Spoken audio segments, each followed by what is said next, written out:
Olá, boa tarde. Você acompanha agora as principais notícias do Brasil e do mundo desta terça-feira. A Polícia Federal prendeu 2 homens suspeitos de estarem ligados ao sumiço do indigenista Bruno Araújo e do jornalista inglês Dom Phillips. Os 2 estão desaparecidos desde domingo, no Vale do Javari, no Amazonas. Uma operação especial com participação da Marinha e da FUNAI foi montada para as buscas. Os homens presos seriam pescadores e foram identificados apenas pelos apelidos Churrasco e Jânio. Os 2 teriam ligação com o sumiço do indigenista Bruno Araújo Pereira e o jornalista inglês Dom Phillips, que estão desaparecidos desde domingo no Vale do Javari, no Amazonas. Churrasco é um líder comunitário da região.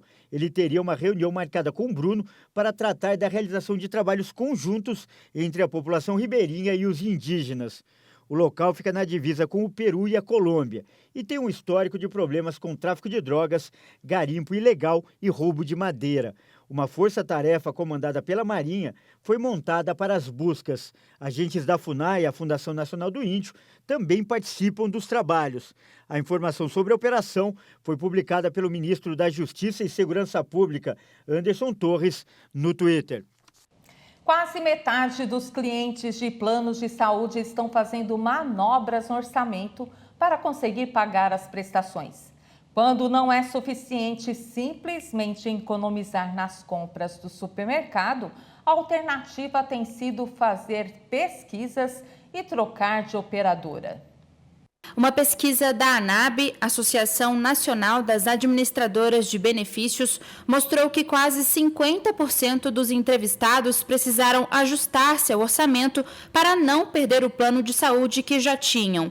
O levantamento, que ouviu mais de 1.000 pessoas em todo o país, revelou ainda que 83% das pessoas têm medo de perder o plano de saúde por conta das dificuldades financeiras causadas pela crise econômica. A portabilidade de planos de saúde, quando um beneficiário contrata um plano de saúde de uma mesma operadora ou de uma operadora diferente, sem precisar cumprir novas carências, tem sido uma das saídas encontradas para conseguir manter o convênio. De acordo com a ANS, Agência Nacional de Saúde Suplementar, o interesse pela portabilidade aumentou 12,5%. O principal motivo para quase metade dos beneficiários foi a busca por um plano mais barato. Pelas contas, a procura deverá aumentar, porque no mês passado a ANS autorizou um reajuste de 15,5% para os planos individuais e familiar. E mesmo sendo o máximo de correção, será o maior da história do setor para essa categoria de cobertura. Este economista diz que momentos de crise exigem que as famílias façam redução de gastos, mas neste caso,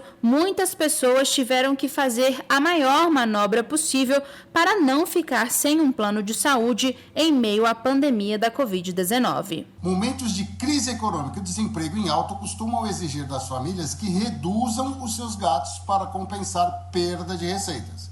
E o plano de saúde, por se tratar de uma despesa fixa, olha lá, muitas vezes entra na lista dos cortes. No entanto, a recessão dessa vez foi potencializada pela chegada de uma pandemia, o que aumenta a importância de ter acesso a serviços de saúde. Para não ficar sem proteção nesse momento, há algumas medidas que aumentam a importância de ter acesso aos serviços de saúde. Então vamos lá, para não ficar sem a proteção nesse momento, algumas medidas que podem ajudar a reduzir o valor do plano. Entre elas, como já dissemos, a portabilidade ou o downgrade. Isso é a troca da modalidade atual por uma mais barata dentro da mesma operadora. E olha, faça pesquisa dos preços de mercado.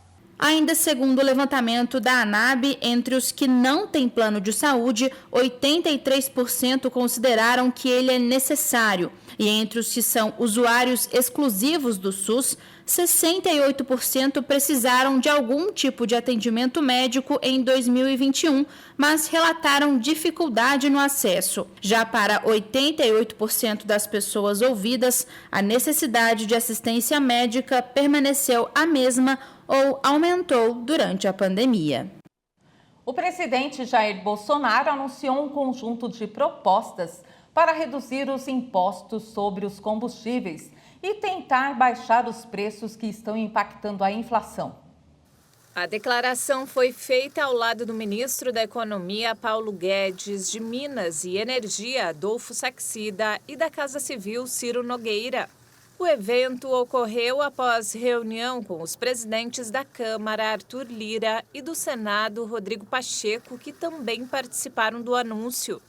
Os combustíveis têm sido o principal motor da inflação, que acumulou 12,13% nos 12 meses até abril. Bolsonaro disse que a alta afeta principalmente os mais pobres. No tocante ao diesel, nós já zeramos o imposto federal do mesmo, que é o PIS/COFINS, e estamos propondo aos senhores governadores o 17% que fica para eles, em uma vez aprovado o projeto de lei complementar, nós, o governo federal, zerarmos o ICMS do diesel e nós pagaríamos aos seus governadores isso que eles deixariam de arrecadar. Entre as propostas do Executivo está a redução de impostos federais e compensação para governadores reduzirem seus impostos locais. Sem entrar em detalhes, o ministro da Economia, Paulo Guedes, disse a repórteres que isso pode custar ao governo entre 25 bilhões e 50 bilhões de reais. A proposta do governo está sujeita à aprovação de um projeto de lei que já tramita no Congresso e de uma emenda constitucional que exige 3/5 dos votos nas duas câmaras e que ainda não foi apresentada. Nos 12 meses até abril, os combustíveis subiram 33,24%. O destaque ainda são os impostos dos combustíveis. O que a maioria das pessoas quer saber é o quanto esse corte nos tributos pode refletir no bolso do consumidor.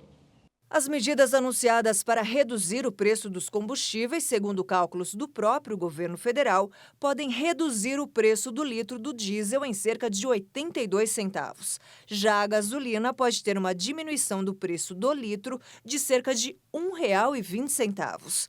Para a União, essas medidas devem gerar um impacto de 40 bilhões de reais para os cofres federais. O valor é uma estimativa feita pela equipe econômica e inclui tanto a isenção do PIS/COFINS e da CID sobre a gasolina e o etanol, como a compensação aos governos estaduais pela não cobrança do ICMS sobre o óleo diesel e gás de cozinha. Pelos cálculos, só a isenção do PIS/COFINS e da CID deve gerar gastos em torno de 15 bilhões de reais, enquanto a compensação com ICMS zerado para diesel e gás deve chegar a uma renúncia fiscal de mais de 25 bilhões de reais. O texto final da proposta deve ser apresentado ainda neste mês, após a aprovação de projeto que estabelece teto de 17% sobre o ICMS. A expectativa é de que esteja previsto uma espécie de fundo de compensação com validade até o final deste ano e que o gasto seja alimentado por receitas extraordinárias, como as provenientes da estatização da Eletrobras. A Cúpula das Américas, que acontece nos Estados Unidos, teve seu início marcado por muitas turbulências e ausência de alguns chefes de Estado. O principal tema do encontro é a crise migratória. O encontro iniciou em meio a fortes turbulências depois da exclusão de Cuba, Nicarágua e Venezuela. Além disso, estará ausente o presidente do México, Andrés Manuel López Obrador, que informou nesta segunda-feira que não participaria do encontro. A cúpula tem como principal tema a crise migratória. O evento já é um fracasso neoliberal que isola e desconecta os Estados Unidos de nossa América, escreveu no Twitter o chanceler cubano Bruno Rodrigues.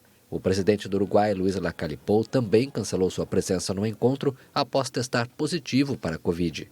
A cúpula, que encerrará em 10 de junho e que se celebra no contexto da guerra na Ucrânia, permitirá ao presidente americano Joe Biden se reunir com alguns de seus colegas, como Jair Bolsonaro. O presidente brasileiro confirmou presença e deve chegar na próxima quinta-feira. E essa edição fica por aqui. Você acompanha outras informações às 17 horas com Maria Alice Dias. Obrigada pela companhia e uma boa tarde para você.